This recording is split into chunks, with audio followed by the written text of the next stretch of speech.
There are certain stories you carry with you long after the cameras go dark and the audience files out. They're not always the most sensational, the ones that make the headlines. Sometimes they're the quiet ones, the ones that unfold in the suffocating silence of a family home where love has been weaponized into an instrument of control. This was one of those stories. It was the story of a woman who had constructed an entire reality around the belief that she was right, that her way was the only way, and that every action she took was born from a place of unimpeachable love. The problem is, when your version of love feels like a cage to everyone else, it's not love anymore. It's a life sentence. Her name was Carol, and when she first walked onto my stage, she had an air of martyrdom that was almost palpable. She sat down, her back ramrod straight, her purse clutched in her lap like a shield. She looked at me not with a plea for help, but with an expectation of validation. Her version of the story, the one she had polished to a high shine through years of telling it to herself, was that she was the devoted mother of two ungrateful adult children, a son named Michael and a daughter named Jessica. In her narrative, she had sacrificed everything for them, and in return, they had abandoned her, cutting her off for what she called no good reason. She used words like betrayed, disrespected, and thrown away. She saw herself as the victim, the long-suffering matriarch whose only crime was loving her children too much. But I've been doing this a long time. I know that the story someone presents on the surface is almost never the real story. The real story lives in the spaces between the words, in the flicker of an eye, in the defensive tone that creeps into the voice when a sensitive nerve is touched. And as Michael and Jessica came out and sat on the other side of the stage, the real story began to emerge. The tension between them and their mother was so thick you could have cut it with a knife. They wouldn't look at her. Their body language screamed a mixture of fear, anger, and a deep, profound sadness. They looked exhausted, worn down to the bone from a war of attrition they had been fighting their entire lives. Their problem wasn't that their mother didn't love them. Their problem was that her love was conditional, and the conditions were absolute compliance. Carol hadn't raised children, she had curated them. Their clothes, their friends, their college majors, their career choices, every aspect of their lives had been subject to her approval, which was rarely given freely. Any deviation from her master plan was met not with discussion, but with emotional blackmail. There would be tears, days of silent treatment, dramatic pronouncements of her disappointment and her failing health, all designed to guilt them back into line. She wasn't a monster in the traditional sense. She didn't yell or hit. She did something far more insidious. She used her love as a leash, and she kept it pulled tight. The central issue, the one that finally drove them to write to the show, was Michael's engagement. He was engaged to a woman named Sarah, a perfectly wonderful, intelligent, and kind young woman who had committed the unforgivable sin of not being handpicked by Carol. In Carol's eyes, Sarah was a usurper, a threat to her influence. She hadn't overtly forbidden the marriage, of course.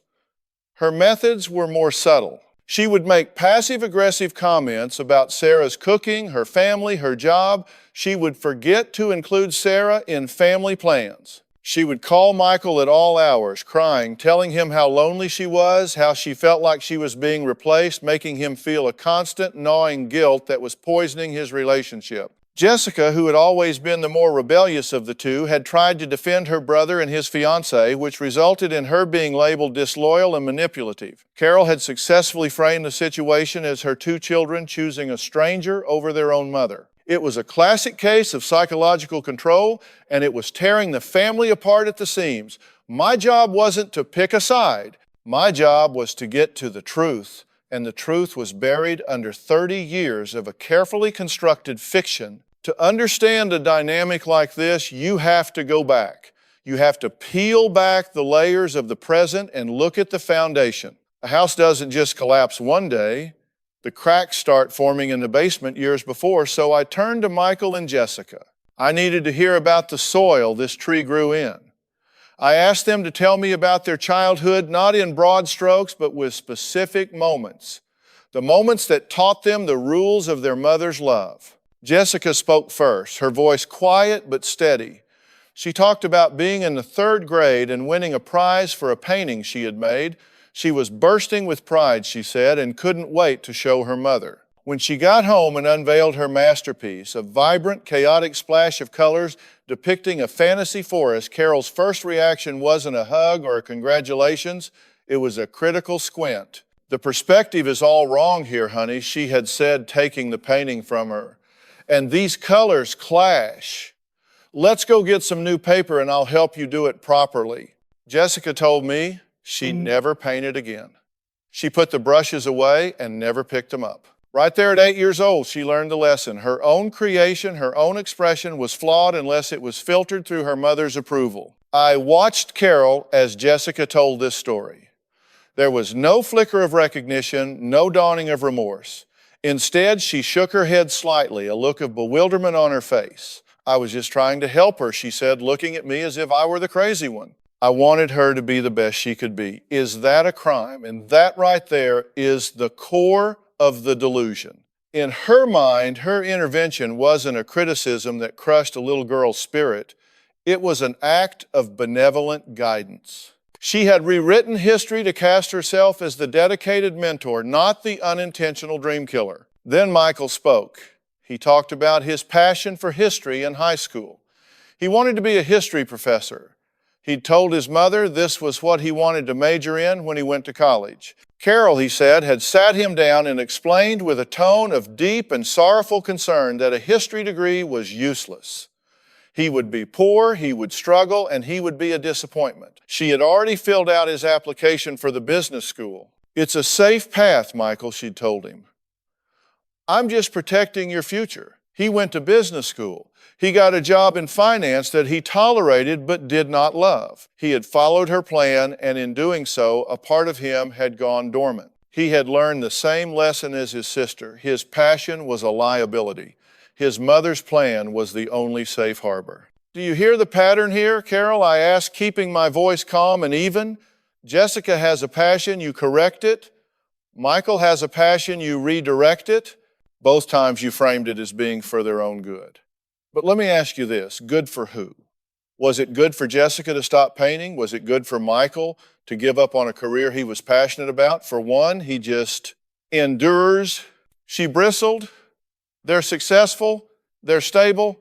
I gave them that. You didn't give them anything I said, leaning forward. You took things. You took their right to choose, to fail, to discover things for themselves. And when you take away someone's right to choose their own path, you're not protecting them. You're controlling them. And control is not love. It's the counterfeit of love. It's born from fear. So let's talk about the fear. What are you so afraid of, Carol? Silence. This was the question she didn't want to answer, the door she had kept locked her entire life. This is where you have to go to find the source code for the behavior. It's never about the kids, not really. It's about the parent's own unfinished business. I asked her about her own childhood. At first, she gave me the sanitized version. It was fine, it was normal, but I pushed. I asked about her father. Her eyes flickered. He left when she was 10. Her mother left to raise 2 children alone, became a fortress of anxiety and rigid rules. Life became about survival, about not making a single misstep that could lead to disaster. The world was a dangerous, unpredictable place, and her mother's mantra was simple: if you control everything, nothing can hurt you. Carol didn't just hear that message, she absorbed it into her DNA. She had watched her mother try to orchestrate every detail of her life, and now she was doing the exact same thing to her own children, all under the guise of protecting them from a world she fundamentally believed was out to get them. Sarah, the fiancée, wasn't just a new person in Michael's life. In Carol's deeply wounded psyche, Sarah was the unpredictable variable, the agent of chaos, the first step on the slippery slope to her son, leaving her just like her father did. The engagement to Sarah was the catalyst, the spark that lit the fuse on decades of suppressed resentment. For Michael, it was his first real act of defiance, his first major life decision made without his mother's pre-approval. For Carol, it was an existential threat. The control she had so meticulously maintained for over 30 years was slipping through her fingers, and she panicked.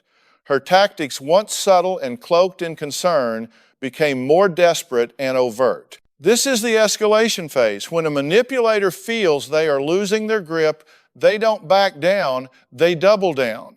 Jessica described the phone calls. Carol would call her weeping, asking, "What did I do wrong? How could he do this to me?" She was framing Michael's choice to marry a woman he loved as a personal attack against her. She was a master at what we call blame shifting. It was never about her behavior. It was always about their betrayal. When Jessica would try to reason with her saying, "Mom, Michael is happy. Isn't that what you want?" Carol would twist it. "So you're on her side now. I see how it is. You two are ganging up on your own mother." She was an expert at creating a "you're either with me or against me" dynamic, forcing her children into an impossible position. Michael shared an excruciating story about a dinner he had tried to arrange for Carol to get to know Sarah better. He had begged his mother to come with an open mind. From the moment she walked in, the air turned cold. Carol didn't speak to Sarah directly. Instead, she would ask Michael questions about Sarah as if she wasn't even there. "Michael, does she know you're allergic to shellfish?" Or, "Michael, does she realize you need at least 8 hours of sleep to function?" Every question was a thinly veiled jab, a way of asserting her superior knowledge of her son, of marking her territory. Sarah, to her credit, tried to be gracious, but after an hour of being treated like a piece of furniture, she grew quiet. The dinner ended in a tense, miserable silence. When Michael confronted his mother about it later, she feigned innocence. "I was just making conversation. I was just trying to be helpful. She's so sensitive."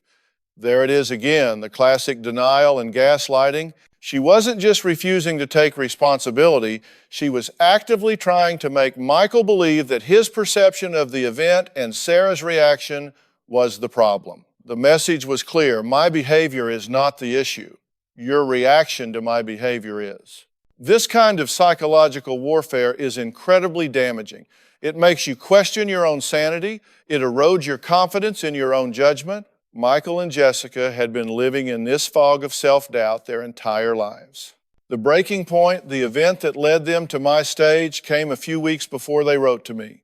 Carol had found out the wedding date from a relative. She then announced that she was scheduling a very important, non-refundable medical procedure on the exact same day. It was the nuclear option.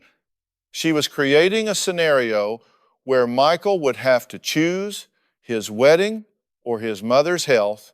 She knew, of course, that the procedure was minor and could be rescheduled, but she presented it as a life or death emergency. She was forcing his hand, creating a loyalty test of the highest order. It was a gambit so manipulative, so transparently designed to sabotage her son's happiness that it finally shattered the last vestiges of their denial. They finally saw it not as a series of isolated incidents of a difficult mother, but as a calculated long-term pattern of emotional abuse. "So you scheduled a medical procedure on your son's wedding day," I said, looking directly at Carol. "Let's be very real about what that is. That's a power play. That's you saying, if I can't control your choice, I will destroy the celebration of that choice." You were willing to hijack the happiest day of his life to make a point. "What point were you trying to make, Carol?" "That's not what I was doing," she insisted, her voice rising. "My health is very fragile. You don't know what I go through. They're so selfish, they don't even think about what I might need." "Stop," I said, my voice firm but not loud. "We're not going to do that. We're not going to play the victim. We're not going to talk about your bunion surgery as if it's a triple bypass. We're going to talk about the truth. The truth is, you've used your health, your feelings, your loneliness as weapons to control your children since they were old enough to understand what guilt was. And your son's wedding was the ultimate battleground, and you brought out your biggest weapon. Am I wrong?" She just stared at me, her mouth a thin, hard line. The audience was silent. Michael and Jessica were watching her, not with anger anymore, but with a kind of weary resignation. This was the moment. The fiction had been stripped away layer by layer until only the raw, ugly truth remained. She could either acknowledge it or retreat further into her self-made prison of righteousness. This is where the rubber meets the road. The confrontation It's the part of the show that people often see as dramatic, but it's not about creating drama. It's about creating clarity. It's about holding up a mirror and not allowing the person to look away until they see what everyone else sees. Carol had spent a lifetime constructing a fortress of justifications around her behavior, and my job was to dismantle it brick by brick, not with aggression, but with inescapable logic. Carol, I said, my tone softening slightly, I want you to listen to me very carefully. I believe that you love your children. I genuinely do.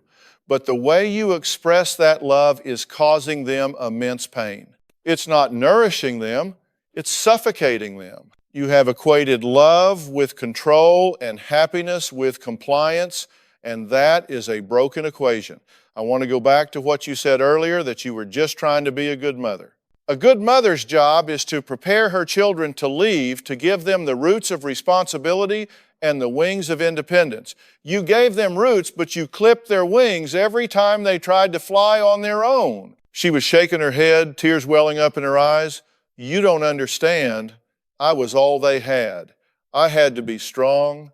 I had to make sure they were safe from what I pressed, safe from making a mistake, safe from getting their heart broken, safe from choosing the wrong career. Carol, that's not safety, that's life. Life is about taking risks, making messes, and figuring out who you are. You tried to protect them from the very process that creates a whole functioning adult. You weren't protecting them from the world.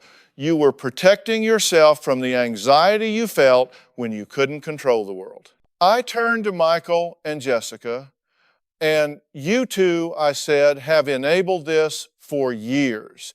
You have taught her that if she cries, if she guilt trips, if she manufactures a crisis, you will eventually cave.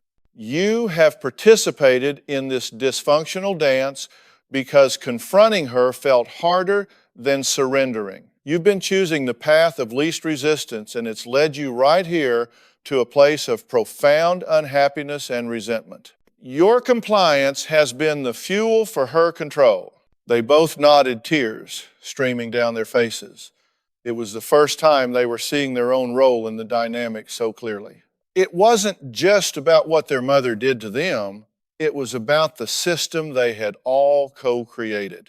This is the point where the real breakthrough can happen, or where the walls go up higher than ever.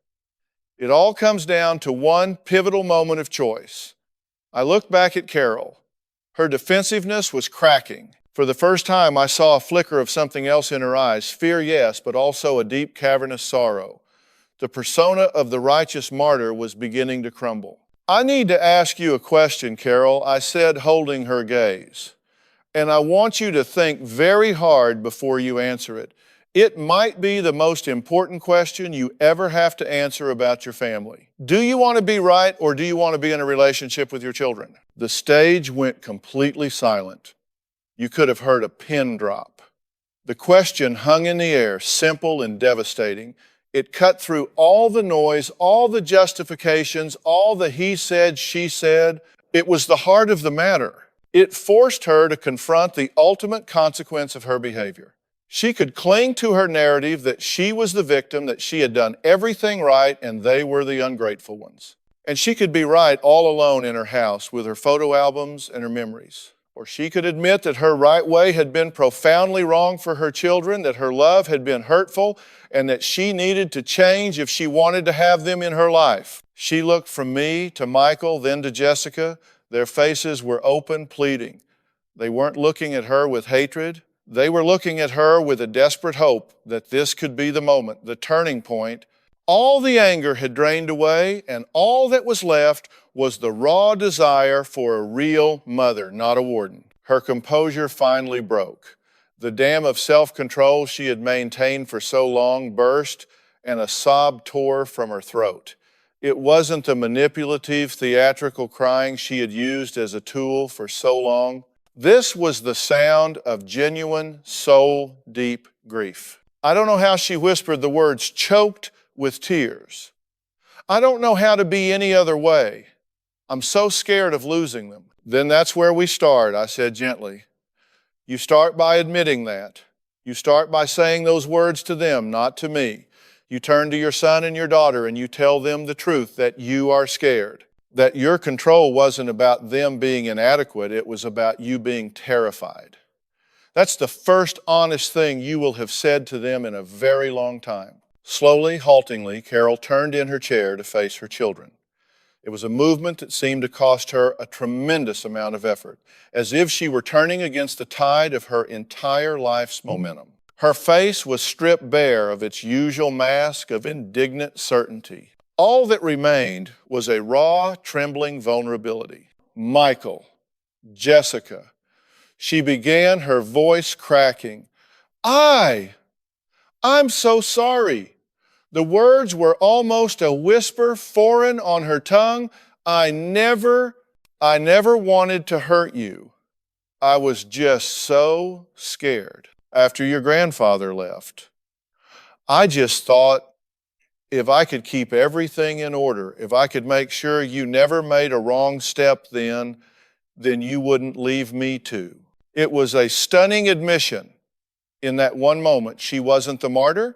She wasn't the victim. She was a scared little girl in a grown woman's body, still trying to manage the wound of a father's abandonment from 50 years ago. She had been parenting not from her present-day wisdom, but from her childhood trauma. And she had passed that trauma down to her children, wrapping it up and calling it love. Jessica got up from her seat, walked across the stage, and knelt in front of her mother's chair. She took Carol's hands in hers. We're not going to leave you, Mom, she said, her own tears flowing freely. We never wanted to leave you. We just wanted to be able to breathe. We just wanted to be us. Michael followed, crouching down beside his sister. We love you, Mom, he said, his voice thick with emotion. But we can't live in that cage anymore. We need you to be our mother, not our manager. I sat back and just let the moment unfold. This is what it's all about. It's not about me providing some magic answer. It's about creating a safe space where a family can finally have the conversation they should have had 20 years ago. It's about stripping away the roles they've been playing and allowing them to see the real vulnerable human beings underneath. Carol wasn't an evil woman. She was a wounded woman who had developed a deeply flawed coping mechanism. Her children weren't ungrateful rebels. They were adults gasping for air. Now, a breakthrough on stage is one thing.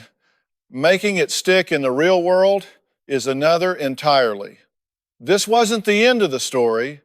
It was the beginning of a different, much harder one. The work of healing was just starting. I explained to them that this was a pattern of behavior that was as ingrained as breathing for Carol. It wouldn't vanish overnight. She would need intensive therapy to unpack the lifetime of fear that was driving her. She had to learn to manage her anxiety in a healthy way instead of outsourcing it by controlling her children. She had to learn to separate their choices from her own sense of self-worth. And for Michael and Jessica, their work was just as crucial. They had to learn how to set and enforce boundaries. This was a completely new skill for them. I explained that setting a boundary isn't an act of aggression. It's an act of self-respect. It's saying, I love you, but I will not participate in this behavior anymore. It meant that the next time their mother tried to guilt trip them or make a passive-aggressive comment, they couldn't just cave in to keep the peace. They would have to say calmly and firmly, Mom, I love you, but I'm not going to have this conversation when you're speaking to me that way. Let's talk later when we can both be respectful, and then they would have to hang up the phone or walk away. This would feel brutal to them at first, and it would feel like a rejection to Carol. She would likely escalate her old behaviors in a last-ditch effort to regain control, what we call an extinction burst. They had to be prepared for that and hold the line, not out of anger, but out of a commitment to a new, healthier dynamic. It was the only way to teach her the new rules of engagement. I made it very clear the responsibility for changing this family system was shared. She had to do the work of changing her behavior, and they had to do the work of no longer rewarding the behavior they didn't want. We set them up with resources, a therapist for Carol who specialized in anxiety and family systems, and a family counselor they could all see together to help them navigate the difficult road ahead. I knew the prognosis was guarded. Patterns that are 30 years in the making can take years to unravel, and sometimes they never do completely. The outcome was not guaranteed. The choice, as always, would lie with them. They could leave that stage and within weeks fall back into the familiar, painful dance they had always known. Or they could take this moment of painful clarity and use it as a cornerstone to build something new, something based on respect and autonomy, not on fear and control. I checked in with them a few months later. It wasn't a fairy tale, it was hard. Carol had backslid several times and there were arguments and tears. But something fundamental had shifted. Michael and Jessica were holding their boundaries. They were doing it together, which gave them strength. And Carol, for the first time, was staying in therapy. She was trying. She had called Sarah and offered a quiet, awkward, but seemingly sincere apology. She hadn't tried to sabotage any more of the wedding planning. They were small steps, but they were all in the right direction. It wasn't a perfect outcome, but it was a real one. It was a family in the messy, painful process of healing. And in this line of work, that's what a victory looks like. It's not about finding a perfect ending. It's about giving people the tools and the hope to fight for a better beginning.